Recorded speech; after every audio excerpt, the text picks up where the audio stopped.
जनगण निवास माझे रामदास माये, माझे रामदास माये, रामदास माये, माझे रामदास माये, श्रमहरणी निवास माझे कल्याण माये, माझे कल्याण माये, कल्याण माये, माझे कल्याण माये, शरयू तीर निवास माझे रामचंद्र माये, माझे रामचंद्र माये, रामचंद्र माये, माझे रामचंद्र माये.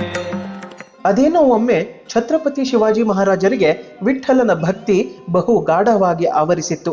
ಯುದ್ಧ, ಅಧಿಕಾರ, ಪ್ರಜಾ ಕಾರ್ಯಗಳಿಗಿಂತಲೂ ವಿಠ್ಠಲನ ನಾಮ ಸಂಕೀರ್ತನೆಯಲ್ಲೇ ಇಹಲೋಕದ ಪಯಣ ಮುಗಿಸಬೇಕೆಂಬ ಆಲೋಚನೆ ಬಂದಿತ್ತು. ಇದನ್ನೊಮ್ಮೆ ಸಂತ ತುಕಾರಾಮರ ಬಳಿ ಹೇಳಿಕೊಂಡಾಗ, ನಿನಗೆ ಗುರು ಉಪದೇಶ ಮಾಡಲು ಯೋಗ್ಯ ಸಂತರೊಬ್ಬರಿದ್ದಾರೆ, ಅವರನ್ನೇ ನೀನು ಕಾಣು ಎಂದು ಆಶೀರ್ವದಿಸಿ ಕಳಿಸಿದ್ದರು. ತ್ರೇತಾಯುಗದಲ್ಲಿ ಶ್ರೀರಾಮನಿಗೆ ಹನುಮಂತ ದಾಸನಾಗಿದ್ದ. ಅವನ ಅನಂತ ಭಕ್ತಿ, ಅಪರಿಮಿತ ಶ್ರದ್ಧೆ, ಅಗಾಧ ಜ್ಞಾನ ಯುಗ ಯುಗಗಳಾದ್ಯಂತ ಶ್ರೇಷ್ಠ ಮೇಲ್ಪಂಕ್ತಿಯಾಗಿ ಮುಂದುವರಿಯುತ್ತಾ ಬಂದಿತು. ಹನುಮಂತನ ಸರ್ವಗುಣ ಲಕ್ಷಣಗಳ ಪಡಿಯಚ್ಚಿನಂತೆ ಕಲಿಯುಗದೊಳಗೆ ರಾಮನ ಶ್ರೇಷ್ಠ ಭಕ್ತರಾಗಿ, ಛತ್ರಪತಿ ಶಿವಾಜಿಗೆ ಧರ್ಮ ದಿಗ್ದರ್ಶಕರಾಗಿ ಸ್ವರಾಜ್ಯವನ್ನೇ ಉಸಿರಾಗಿಸಿಕೊಂಡವರು ರಾಷ್ಟ್ರ ಸಂತ ಸಮರ್ಥ ರಾಮದಾಸರು. ಈ ಮಹಾನುಭಾವ ಹುಟ್ಟಿದ್ದು ಮಹಾರಾಷ್ಟ್ರದ ಛತ್ರಪತಿ ಸಂಭಾಜಿ ಜಿಲ್ಲೆಯ ಜಾಂಬ್ ಎಂಬ ಪುಟ್ಟ ಹಳ್ಳಿಯಲ್ಲಿ. ಸೂರ್ಯಾಜಿ ಪಂತ್ ಹಾಗೂ ರಾಣು ದಂಪತಿಯ ಎರಡನೇ ಸಂತಾನವಾಗಿ ಚೈತ್ರ ಶುಕ್ಲ ನವಮಿಯಂದು, ಅರ್ಥಾತ್ ಸಾಕ್ಷಾತ್ ಶ್ರೀರಾಮ ಜನಿಸಿದ ರಾಮನವಮಿಯಂದೇ ಸಮರ್ಥ ರಾಮದಾಸರು ಜನ್ಮ ತಾಳುತ್ತಾರೆ. ಬಾಲ್ಯದ ಹೆಸರು ನಾರಾಯಣ. ಮೊದಲಿನಿಂದಲೂ ಬಹು ತುಂಟತನದ ಸ್ವಭಾವ, ವಿಪರೀತ ಚೇಷ್ಟೆ, ಚಂಚಲ ಮನಸ್ಸು. ಆದರೆ ಆ ಘಟನೆ ಮಾತ್ರ ನಾರಾಯಣನ ಜೀವನದ ಧ್ಯೇಯವನ್ನೇ ಬದಲಿಸಿತು. ಒಮ್ಮೆ ಹೀಗೆ ಆಟವಾಡುತ್ತಾ ಊರ ಹೊರಗಿನ ಹನುಮನ ದೇವಸ್ಥಾನಕ್ಕೆ ಬಂದ ನಾರಾಯಣನಿಗೆ ಅಲ್ಲಿದ್ದ ಮಾರುತಿಯ ಮೂರ್ತಿ ಅವನ ಮನಸ್ಸಿನ ಮೇಲೆ ಗಾಢ ಪರಿಣಾಮ ಬೀರಿತು. ನಾನು ಹನುಮನಂತೆಯೇ ಬುದ್ಧಿವಂತನಾಗಬೇಕು, ಬ್ರಹ್ಮಚಾರಿಯಾಗಬೇಕು ಎಂಬ ಸಂಕಲ್ಪ ಅರಿವಿಲ್ಲದಂತೆಯೇ ಮೂಡಿತು. ಅಂದಿನಿಂದ ನಾರಾಯಣನ ನಡೆ ನುಡಿಗಳಲ್ಲಿ ಬದಲಾವಣೆ. ಆಗಷ್ಟೇ ಮನೆಯಲ್ಲಿ ಅವನ ಮದುವೆಯ ಬಗ್ಗೆ ಪ್ರಸ್ತಾಪವೂ ನಡೆದಿತ್ತು. ಮದುವೆಯಾದರೆ ತನ್ನ ಸಂಕಲ್ಪ ಈಡೇರದು ಎಂದು ತಿಳಿದಿದ್ದೇ ತಡ ನೆಚ್ಚಿನ ಅಮ್ಮ, ಅಣ್ಣ, ಕುಟುಂಬವನ್ನೇ ತೊರೆದು ದೇಶ ಸಂಚಾರಕ್ಕೆ ಹೊರಟ. ಹನುಮನ ಅನುಗ್ರಹಿಯಾದ ನಾರಾಯಣ ಈಗ ರಾಮದಾಸನಾದ. ಕಾಲಾಂತರ ದೇಶದ ತೀರ್ಥಕ್ಷೇತ್ರಗಳ ಸಂದರ್ಶನಕ್ಕೆಂದು ಹೊರಟ ರಾಮದಾಸರು ಹೋದಲ್ಲೆಲ್ಲ ತಮ್ಮ ಪಾಂಡಿತ್ಯ, ಪವಾಡಗಳಿಂದ ಜನಮನ್ನಣೆ, ಖ್ಯಾತಿ, ಭಕ್ತವೃಂದವನ್ನು ಗಳಿಸಲಾರಂಭಿಸಿದರು. ಎಲ್ಲದಕ್ಕೂ ಸಮರ್ಥರಾದ ಇವರು ಜನರ ಬಾಯಲ್ಲಿ ಸಮರ್ಥ ರಾಮದಾಸರಾಗಿ ಉಳಿದುಕೊಂಡರು.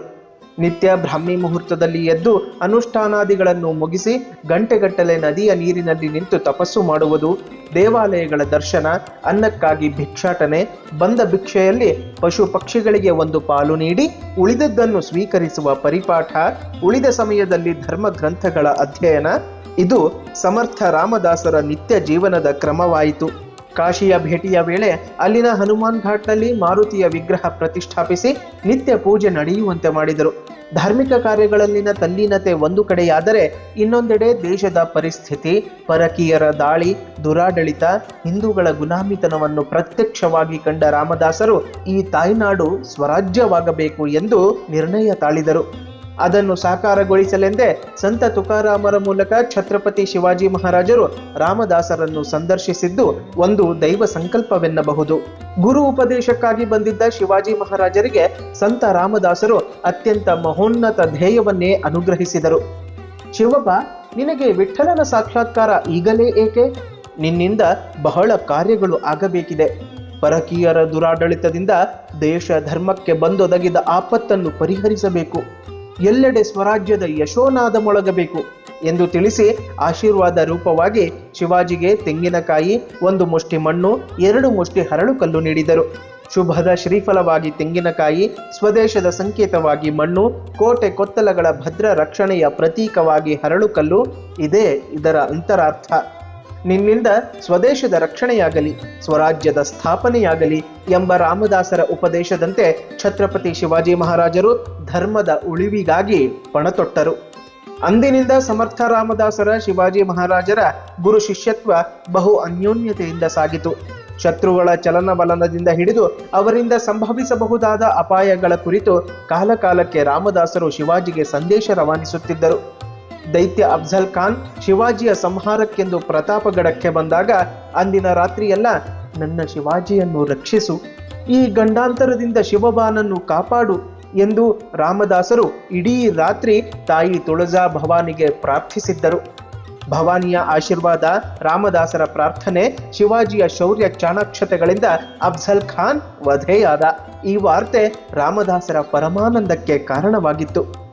ಸ್ವರಾಜ್ಯದ ಮಾರ್ಗದರ್ಶನದ ಜೊತೆಗೆ ತುಳಜಾಪುರ, ಪಂಢರಾಪುರ, ರಾಮೇಶ್ವರ, ಹಂಪಿ ಹೀಗೆ ಪುಣ್ಯಕ್ಷೇತ್ರಗಳ ಸಂಚಾರವನ್ನು ನಡೆಸುತ್ತಿದ್ದ ರಾಮದಾಸರು ತಾವು ಭೇಟಿ ನೀಡಿದ ಊರುಗಳಲ್ಲೆಲ್ಲ ಹನುಮಂತನ ವಿಗ್ರಹ ಪ್ರತಿಷ್ಠಾಪಿಸಿ ದೇಗುಲ ನಿರ್ಮಿಸಿ ಅಲ್ಲಿನ ಭಕ್ತವೃಂದಕ್ಕೆ ಸರಳ ಸ್ತೋತ್ರಗಳನ್ನು ಹೇಳಿಕೊಡುತ್ತಿದ್ದರು. ಮುಂದೆ ಶಿವಾಜಿಯ ಕೋರಿಕೆಯ ಮೇರೆಗೆ ಸಜ್ಜನಗಢಕ್ಕೆ ಬಂದ ರಾಮದಾಸರು ಅಲ್ಲಿ ತಮ್ಮ ಚಿಂತನೆಗಳನ್ನು ಅಕ್ಷರ ರೂಪಕ್ಕೆ ತರುವ ಕಾಯಕದಲ್ಲಿ ತೊಡಗಿದರು. ಹರಿಕಥಾ ನಿರೂಪಣೆ, ರಾಜಕಾರಣ, ಅಖಂಡ ಜಾಗರೂಕತೆ, ಜೀವನ ಕೌಶಲ ಎಂಬ 4 ವಿಭಾಗಗಳಲ್ಲಿನ ಅವರ ಉಪದೇಶಗಳ ಸಮಗ್ರ ಕೃತಿ ದಾಸಬೋಧವು ಇದೇ ಸಮಯದಲ್ಲಿ ರಚನೆಗೊಂಡಿತು. ಕಾಲಾಂತರ ಶಿವಾಜಿ ಮಹಾರಾಜರು ಇಹಲೋಕ ತ್ಯಜಿಸಿದರು. ತಮ್ಮ ಪರಮಾಪ್ತ ಶಿಷ್ಯನ ಅಗಲಿಕೆ ಮಾನಸಿಕವಾಗಿ ರಾಮದಾಸರನ್ನು ಘಾಸಿಗೊಳಿಸಿತು. ಶಿವಾಜಿ ತರುವಾಯ ಸಂಭಾಜಿಗೂ ರಾಮದಾಸರು ಧರ್ಮದ ದಾರಿ ತೋರಿದರು. ತಂಜಾವೂರಿನಿಂದ ಶ್ರೀರಾಮನ ವಿಗ್ರಹವನ್ನು ತರಿಸಿ ಸಜ್ಜನಗಢದಲ್ಲಿ ಪ್ರತಿಷ್ಠಾಪಿಸಿದರು. ಶ್ರೀರಾಮನ ನಿತ್ಯ ಉಪಾಸನೆಯಲ್ಲೇ ಒಂದಿಷ್ಟು ಕೀರ್ತನೆಗಳನ್ನು ರಚಿಸಿ ರಾಮನ ಭಕ್ತಿ ಸಾರುತ್ತಾ ಹರಿಪಾದ ಸೇರಿದರು. ಈಗಲೂ ಸಜ್ಜನಗಢದಲ್ಲಿ ಅವರ ಸಮಾಧಿ ಕಾಣಬಹುದು. ನಿಮ್ಮ ದೇಶ, ನಿಮ್ಮ ಜನರನ್ನು ಮರೆತು ಮುಕ್ತಿ ಹುಡುಕಬೇಡಿ, ಪರಿಶುದ್ಧರಾಗಿ ಬಾಳಿ. ನಿಮ್ಮ ಕರ್ತವ್ಯವನ್ನು ಮೊದಲು ಪೂರೈಸಿ, ನಂತರ ಮುಕ್ತಿಯ ದಾರಿ ಯೋಚಿಸಿ. ಇದೇ ಅವರ ಜೀವನ ಸಂದೇಶ. ಜಯ ಜಯ ರಘುವೀರ ಸಮರ್ಥ.